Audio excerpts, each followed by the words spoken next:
It's good to have you back. How would you explain where we are in this housing recovery right now? Hi, Neil. So nice to see you. Same here. I think the pandemic, a lot of people did not predict that the housing market would boom like this. And I think the sawmill, at the sawmills, they were stopping the production of lumber, thinking that everything was going to close down. And the opposite happened. I think there was this sort of universal reassessment of how we live during the pandemic. As you spoke about earlier, being locked at home with your children, everybody was thinking about how they live, how they want to live. And so people started to think, I want to do a renovation, or maybe I want to move, or maybe it's time for me to buy a home at the beach.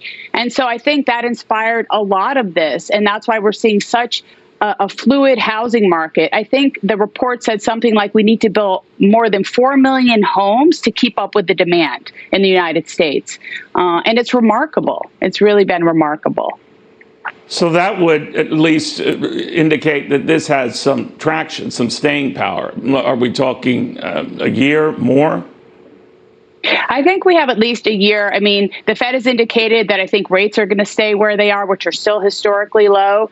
I think the fact that lumber has come down makes sense. It was up something like 500%. So now that it's come down a bit, it's more reasonable. It's still higher than it was before the pandemic. So I think that right now we're on a good trajectory. And I think that people want to buy, they want to do construction, but now that people are traveling again, I think we're seeing a little bit of a slowdown, and supply has diminished in areas like the Hamptons and Palm Beach and Connecticut. So the demand is there, but now there's nothing to buy. So that's a different challenge that we face. Yeah, I read a story in the Palm Beach Post about mansion owners. They're begging to put their homes up for sale, and the mansion owners saying, no, my good man, I can't do that today. But I am curious, Bess, about the environment here, because I don't think it's, and you're the expert, I play one on TV, but I don't think we're back to the frothy, flipping properties days that led to the housing crash and the great meltdown.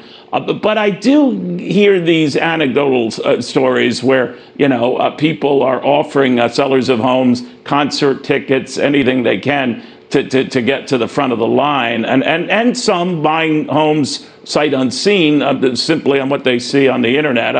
I don't think it's routine. I don't think it's commonplace, but it's more common than it was. Does that concern you? Yeah, I mean, I think that, look, people buying homes sight unseen, I think is unusual. That doesn't really happen so much on occasion if it's more of an investment. But I think the market is healthy right now. And I think it's moving along and people want to buy, and that's very good. And I think it will stay steady as long as rates. Are they all qualified buyers? Best, sorry to jump on you there, but I mean, that was certainly the concern, during the meltdown. I mean, and afterwards, people, if you had a pulse, you were getting a mortgage or home equity loan. We're being a little bit more vigilant about that, right? Very much so. I mean, there's restrictions in place. You still have to be qualified to buy something. Before you could, get a mortgage for 100%. There was all sorts of tactics that people were using that were not responsible. I think there's much more fiscal responsibility in mortgages today, which will prevent some of the collapse that we had, back in the bad days. I think that we're in a much better place in regards to that, Neil. I really do. So the interest rate environment that, as you correctly pointed out, Jerome Powell seems to hint will kind of be what it is for a while. Then mortgages, at least those, pegged to the 10-year note, they're going to remain pretty cheap. For how long? That's a good question. I mean, there's all indications say that we have at least another year, maybe two. I mean, we're still in an economic recovery. We're not out of the woods yet. Although people aren't wearing masks and people are traveling. I just traveled for the first time. I think that we still have a ways to go. We do need to get people back to work. Your last segment, I heard you were talking about that. It's hard to get people to get back to work. So we still have some hurdles to overcome, right, Neil? So I think it's going to take a little bit of time. And we have to be careful. We don't want rates to shoot way up. We need to take our time and get people back to work and people feeling good. And so a little bit of time. Give us a year or two, maybe 2 years or so.